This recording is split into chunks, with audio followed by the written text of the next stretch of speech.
We are working our way through this season of Advent. We left off yesterday walking through the Old Testament, trying to identify all the different ways that we have, a light flashing, an arrow pointing ahead to Jesus, something that is getting our attention. We looked at the titles, and we looked at some prophecies. A third way that Jesus gets sort of jumps off the page is with what we call Christophanies. So a theophany, theos, is the word for God in Greek. Theology is the study of God. So theos is God, and phineas, getting that term wrong, phoneo, is the Greek word for an appearance. And so a theophany is an appearance of God in the Old Testament, the burning bush, the fire that leads them through the desert at night.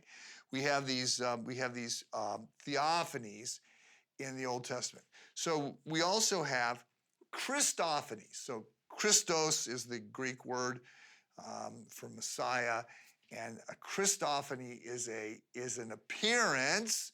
Phoneo is the appearance of Christ in the Old Testament. So when I lead this ongoing study for skeptics and doubters and people, trying to understand the Christian faith, they're looking on and trying to see the pieces fall together.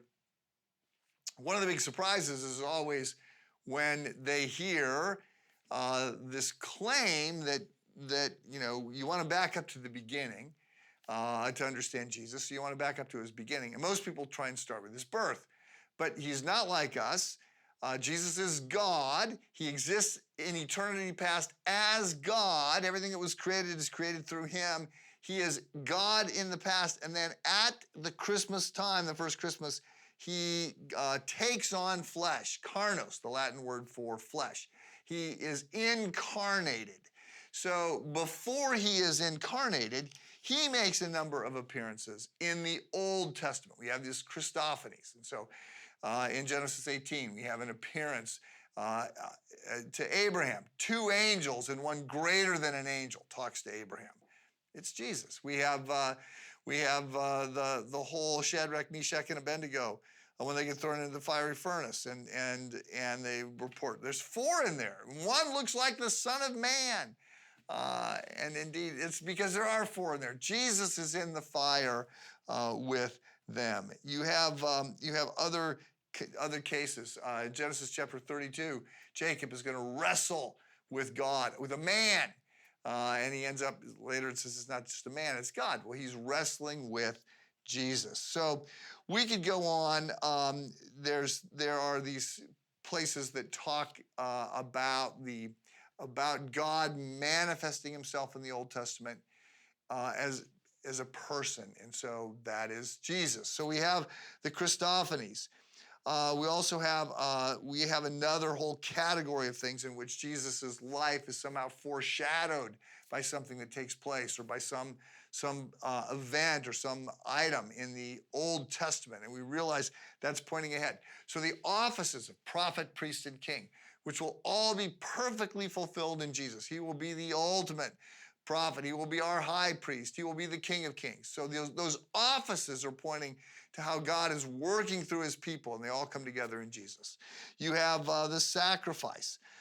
So throughout the Old Testament, there's this ongoing refrain that an innocent third party needs to die and shed its blood so the guilty people can go free. Jesus is the ultimate sacrifice, the ultimate innocent third party who dies so that guilty people can go free. You have the idea of the temple, the intersection of God and man on earth. And then Jesus will come and he will identify himself as the temple, right? Destroy this temple and in 3 days I'll rebuild it.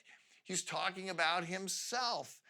He is the ultimate temple. You've got Jonah being in the belly of a fish for 3 days. That's all foreshadowing Jesus being in the tomb for 3 days. So you have all these different things that are taking place that are pointing to Jesus. And one of the other ones that would just be the whole idea of Israel that gets called out of Egypt and then is supposed to obey the law for 40 years in the wilderness, the 12 tribes.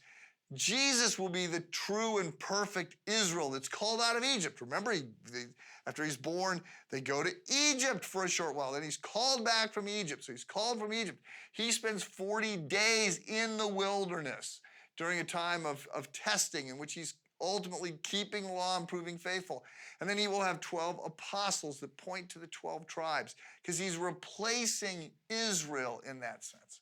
So all kinds of these pieces just weave together in the Bible, all pointing to Jesus and making it clear once he shows up how he is the missing piece of the puzzle. More tomorrow. Have a good day.